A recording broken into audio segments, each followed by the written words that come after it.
अखबार था। चारों ओर क्रांतिकारी वातावरण था।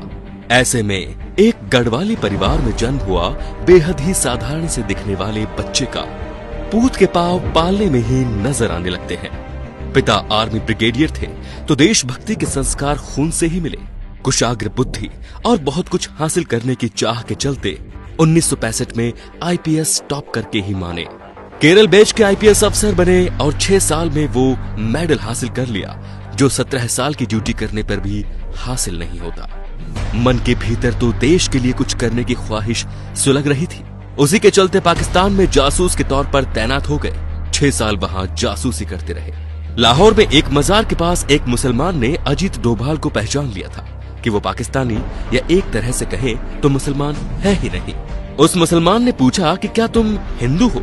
तो डोभाल चौंक गए और उन्होंने जवाब दिया नहीं। फिर वो उन्हें अपने साथ लेकर गया और एक छोटे से कमरे में दोनों गए। उसने कमरे का दरवाजा बंद कर दिया और एक बार फिर उसने कहा कि देखो मैं कह रहा हूँ तुम हिंदू हो। डोभाल ने फिर से ना में जवाब दिया। तो उस मुसलमान ने अजीत से कहा कि तुम्हारे कान छिदे हुए हैं। डोभाल ने बात मनाते हुए कहा कि हाँ, बचपन में मेरे कान छेदे गए थे, लेकिन बाद में मैं कन्वर्ट हो गया था। उसने कहा तुम बाद में भी कन्वर्ट नहीं हुए थे। खैर तुम इसकी प्लास्टिक सर्जरी करवा लो, नहीं तो यहाँ के लोगों को शक हो जाएगा।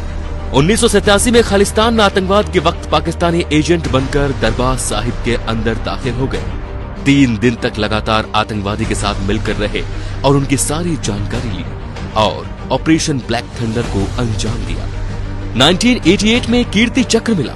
ये अवार्ड लेने वाले वो देश के एकमात्र नॉन आर्मी व्यक्ति थे। असम जाकर उन्होंने उल्फा आतंकवाद को कुचला। मोदी की तो उन पर शुरुआत से ही नजर थी। जैसे ही उन्होंने देश की बागडोर संभाली, उन्हें राष्ट्रीय सुरक्षा सलाहकार बनाकर बहुत बड़ी जिम्मेदारी सौंप दी। बलूचिस्तान में फिर से रॉ को एक्टिव किया और इस मुद्दे को अंतर्राष्ट्रीय मुद्दा करने के पीछे इस आधुनिक चाणक्य का ही दिमाग था। केरल की 45 ईसाई नर्सों को ईरान में आईएसआई ने जब किडनैप कर लिया था, तो वो स्वयं ईरान जाकर बिना किसी नुकसान के उनको वापस लेकर देश आए। मई 2015 की सर्जिकल स्ट्राइक के वक्त तो एक एक इंसान जान गया कि उनकी अहमियत क्या है। जब म्यांमार से 5 किलोमीटर अंदर घुसकर 50 आतंकवादी को मारने का कारनामा उनकी ही कप्तानी में हुआ था। नागालैंड के आतंकवादियों से ऐतिहासिक डील करवाने वाले और उनसे हथियारों का समर्पण करवाने वाले वही थे। उन्हीं की हिम्मत और ना डिगने वाली सोच ने भारत की डिफेंस पॉलिसी को अग्रेसिव बनाया।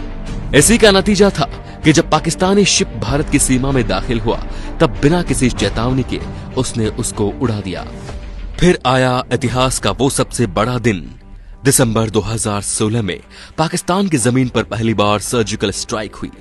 3 किलोमीटर अंदर जाकर 40 आतंकवादियों और 9 पाकिस्तानी फौजियों को मारा।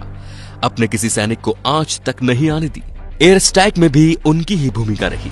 राइट विंग हिंदू संगठन विवेकानंद यूथ फोरम की स्थापना करने वाले भी वही हैं। इतिहास में कहानी है बाजीराव की, जो कहता था दिल्ली जीत सकता हूं, और वर्तमान में हौसला है उनका जो कहते हैं इस्लामाबाद जीत सकता हूं।